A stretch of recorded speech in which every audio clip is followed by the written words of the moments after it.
الحمد لله رب العالمين خالق السماوات والأرضين والصلاة والسلام على سيد الأنبياء والمرسلين وآله وصحبه وأزواجه وذرياته وأهل بيته وعلماء أهل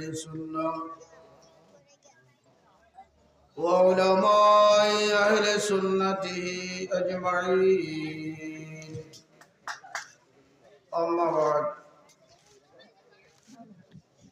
فأعوذ بالله من الشيطان الرجيم. بسم الله الرحمن الرحيم.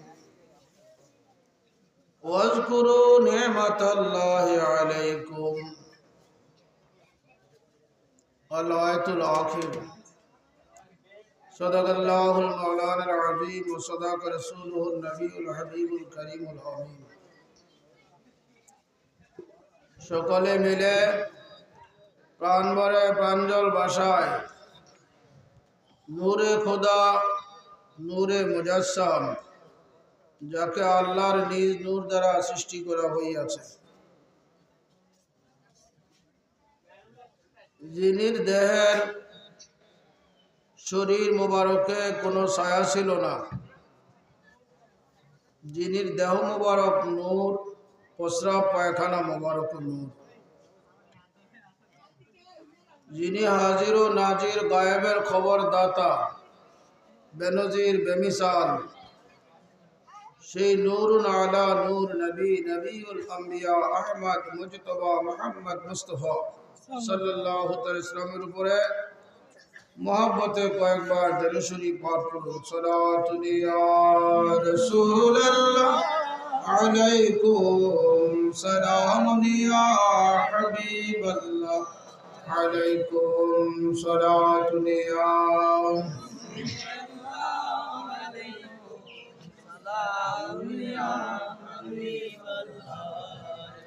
दो आलम क्यों न हो कुर्बा उसी पर खुदा भी है रजा जोए मोहम्मद सलातुन या रसूल अल्लाह अलैकुम सलामुन या हबीब अल्लाह अल्लाहुम्मा सल्ली व सल्लिम व बारिक अलैहि। আজকে ব্রাহ্মণবাড়িয়া সদর ছোট শাহপুর রেজবিয়া দরবার শরীফের উদ্যোগে এই এলাকার রেজবিয়া দরবার গোলামগণের বিশেষ আয়োজনে 17তম উরুস মুবারক নুরানি প্রোগ্রামের সম্মানিত সভাপতি, সহসভাপতি, সম্মানিত অতিথিবৃন্দ বিল খুসুস, আজকের উরুস শরীফ গৌসে পাক রাদিয়াল্লাহু তাআলার স্মরণে এবং মুজাদ্দিদ দ্বীন মিল্লাত আল্লামা গাজী আকবর আলী রেজভী রাদিয়াল্লাহু তাআলা আনহু ও আমাদের প্রাণিক মুর্শিদ কেবলা শাহ সুফি শহীদ আল্লামা সদরুল আমিন রেজভী রাদিয়াল্লাহু তাআলার স্মরণে আওলাদে রেজভী রাহনুমায়ে শরিয়ত ও তরিকাত পীরজাদা বদরুল আমিন রেজভী শাহ হুজুর কেবলার শুভাগমনে অনুষ্ঠিত হতে যাচ্ছে নুরানি প্রোগ্রামের সম্মানিত উলামায়ে কেরাম এতক্ষণ দীর্ঘ সময় আপনাদের সামনে আলোচনা করছে, আপনারা শুনছেন। প্রোগ্রামের শেষ মুহূর্ত, রাত্র অধিক হয়েছে, আপনারা ক্লান্ত। আমি দুই এক কথা বলে হুজুর কেবলা আসবে, আপনাদেরকে মুনাজাত করবে, তারপর নিয়ে আপনারা যাবেন। পরবর্তীতে শ্যামা অনুষ্ঠান হয়তো আছে, শ্যামা অনুষ্ঠান যারা থাকবেন করবে।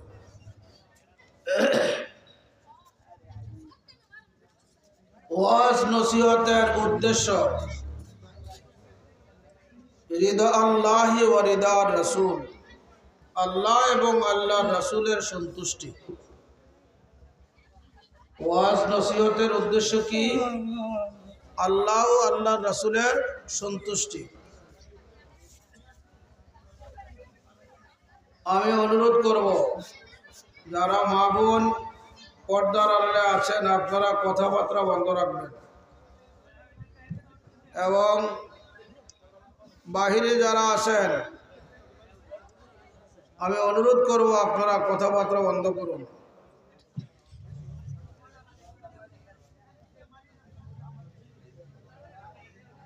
অপাত্রে কোনো কিছু রাখা যায় না। ভালো জিনিস ভালো পাত্রে রাখতে হয়।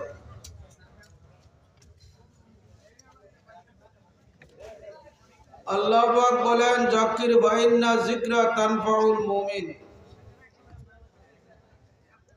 আল্লাহ বলেন, হে আমার বন্ধু মুহাম্মদ মুস্তাফা সাল্লাল্লাহু আলাইহি ওয়াসাল্লাম, আপনি ওয়াজ নসিহত করেন যে ওয়াজের দ্বারা ইমানদারের উপকার হয়। কার? ইমানদারের নফা হয়, উপকার হয়। এমন জাতীয় ওয়াজ নসিহত করার হুকুম দিয়েছেন আল্লাহ। কাকে? মুহাম্মাদুর রাসূলুল্লাহ সাল্লাল্লাহু আলাইহি ওয়াসাল্লাম। আল্লাহর আদেশে ওয়াজ নসিহত করা ফরজ। ওয়াজ নসিহতের দ্বারা কোন ওয়াজ নসিহতের দ্বারা ঈমান মজবুত হয়, আর কোন ওয়াজ নসিহতের দ্বারা ঈমান চলে যায়। যেই ওয়াজ নসিহতে ঈমান মজবুত হয়, এই ওয়াজ নসিহতের কথাই কোরআন হাদিসে বলা হয়েছে। আর যে ওয়াজ নসিহতের দ্বারা ঈমান ধ্বংস হয়, ওই জাতীয় ওয়াজ নসিহত করা হারাম।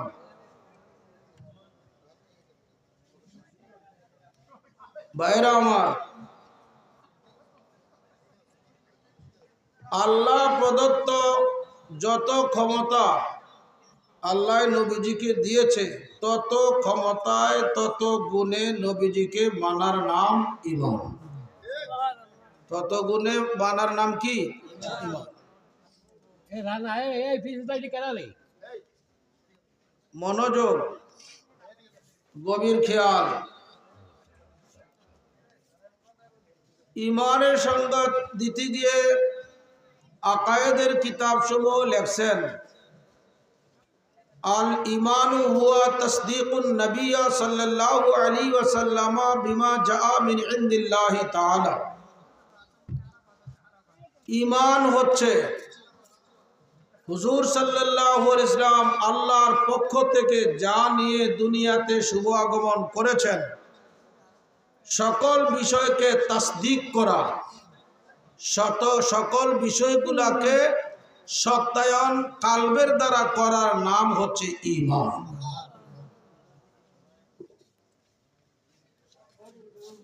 আমরা মুমিন। আমরা কি? সবাই বলেন, আমরা কি? মুমিন হইতেই পারে না ঈমান বিহনে।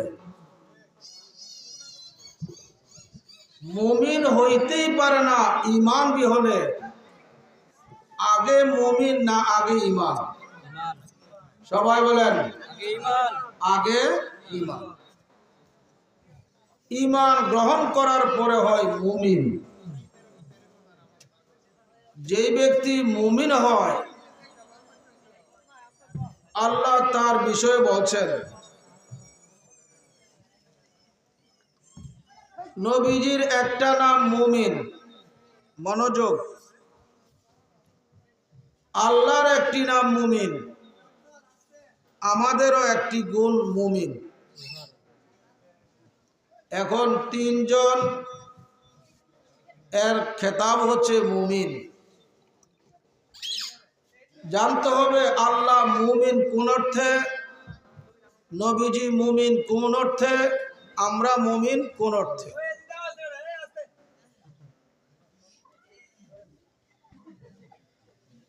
আল্লাহ মুমিন, আল্লাহ মুমিন বান্দাকে জাহান্নাম থেকে মুক্তি দিয়ে। সুবহানাল্লাহ। বান্দা মুমিন জাহান্নাম থেকে মুক্তি পাইয়া। সুবহানাল্লাহ। আল্লাহ মুমিন আমাদেরকে কি জাহান্নাম থেকে মুক্তি দিয়ে, আমরা মুমিন জাহান্নাম থেকে মুক্তি পাইয়া। মুমিন হয় ঈমানের দ্বারা, যিনি ঈমান তিনি মুহাম্মাদুর রাসূলুল্লাহ সাল্লাল্লাহু আলাইহি ওয়াসাল্লাম। আমাকে প্রশ্ন করা হবে, আপনি নবীজিকে মুমিন বলেন? হ্যাঁ, নবীজির একটি সিফাত গুণ আছে, তিনি মুমিন। এখন প্রশ্ন, নবীজি তো ঈমান, আবার মুমিন? উত্তর, আমাদের ঈমান ঈমান বিল গায়েব। আমাদের ঈমান কি? ঈমান বিল গায়েব। আমরা অদৃশ্যে বিশ্বাস করে মুমিন। নবীজির ঈমান ঈমান বিশুহুদ।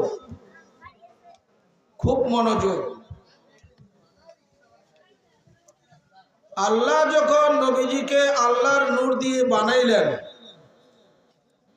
তখন আল্লাহ বলেন, কাল্লিম মাই হাবিবি, বন্ধু আপনি আমার সাথে কথা বলেন। জোরে বলুন সুবহানাল্লাহ। কে বলছেন? আল্লাহ। বন্ধু আপনি আমার সাথে কি বলেন? কথা বলেন। কি কথা বলবেন? আল্লাহ তখন নবীজির সামনে। জোরে বলুন সুবহানাল্লাহ। আল্লাহ তখন নবীজির সামনে। নবীজি আল্লাহকে দেখছে কিনা? দেখছেন। দেখেই নবীজি আল্লাহকে বললেন, লা ইলাহা ইল্লাল্লাহ, লা ইলাহা ইল্লাল্লাহ।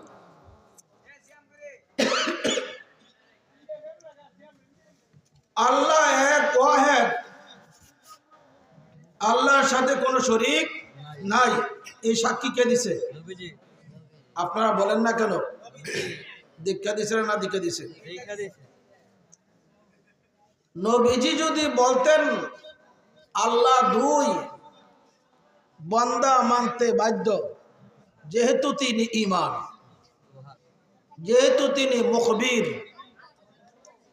লা ইলাহা ইল্লাল্লাহ খবর, মুখবির হচ্ছে মুহাম্মাদুর রাসূলুল্লাহ। বোঝেন নাই? লা ইলাহা ইল্লাল্লাহ সংবাদ, ওই সংবাদের সংবাদদাতা হচ্ছে মুহাম্মাদুর রাসূলুল্লাহ সাল্লাল্লাহু আলাইহি ওয়াসাল্লাম।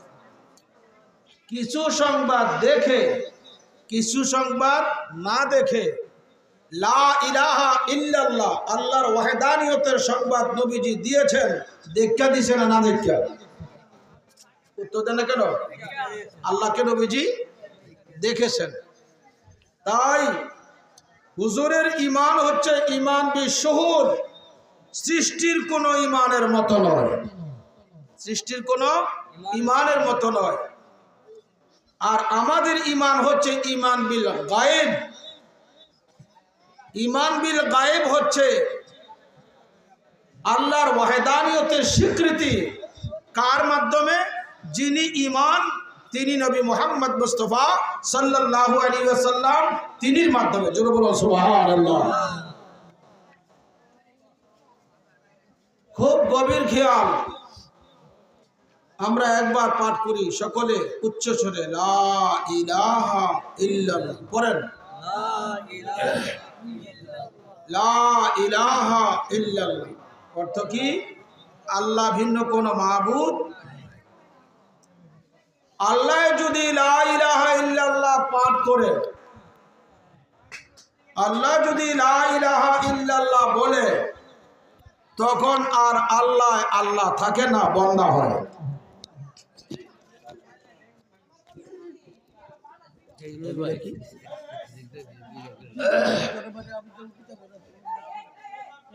খুব মনোযোগ।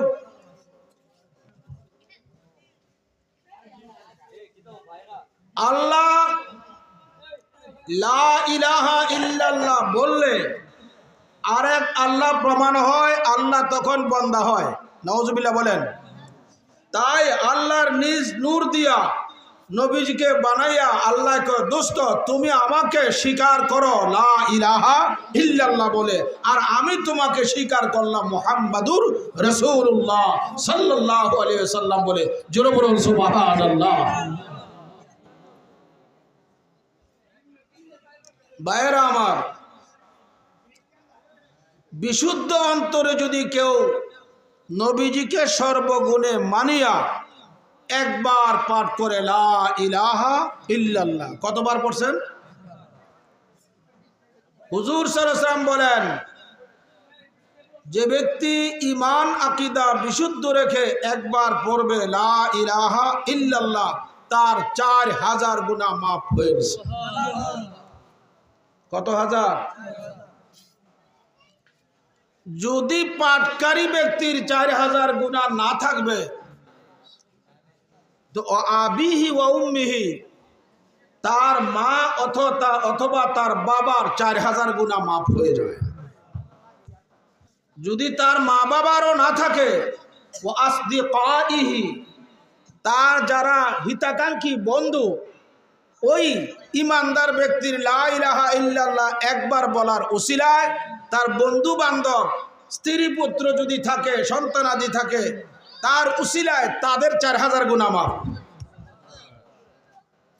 আর তাদেরও যদি না থাকে, ওয়ালি জিরানিহি, তার পড়োশির মধ্যে যদি কাহারও 4000 গুনাহ থাকে, এই ব্যক্তির পাঠ করার উসিলায় পড়োশির 4000 গুনাহ মাফ হয়ে যাবে। লা ইলাহা ইল্লাল্লাহ কালিমা শরীফের মর্যাদা আছে কিনা? কার কারণে? জোরে বলুন, কার কারণে? নবীজির কারণে।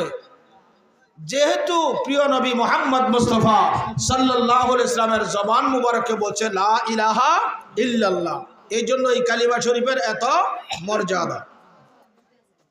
এটা তো ইমানদার মুসলমানের বিষয়। আর যদি কোনো ব্যক্তি কাফের হয়, মুশরিক হয়, কাফের কুফরি সারিয়া, মুশরিক শিরিক সারিয়া যদি একবার বিশুদ্ধ অন্তরে পাঠ করে লা ইলাহা ইল্লাল্লাহ, তার শিরিকও মাফ, কুফরি মাফ, তার কলবে আসবে মুহাম্মদ মুস্তাফা সাল্লাল্লাহু আলাইহি ওয়াসাল্লামের প্রেম ভক্তি ভালোবাসা। জোরে বলুন সুবহানাল্লাহ।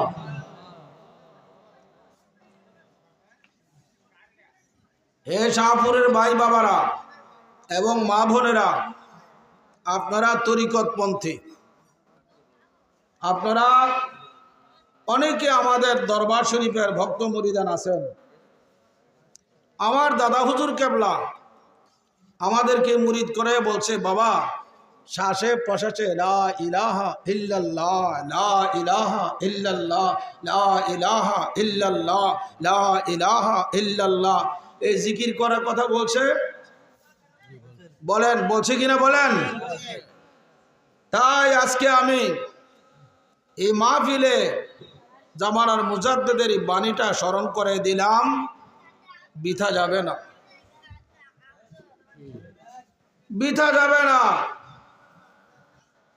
ধর্মীয় একটি মাসালা শিক্ষা গ্রহণ করলে 1000 রাকাত নফল নামাজ পড়লে যে সওয়াব, এর চাইতেও অধিক সওয়াব আল্লাহ একটি মাসালা শিক্ষার দ্বারা বান্দাকে দান করেন। সুবহানাল্লাহ।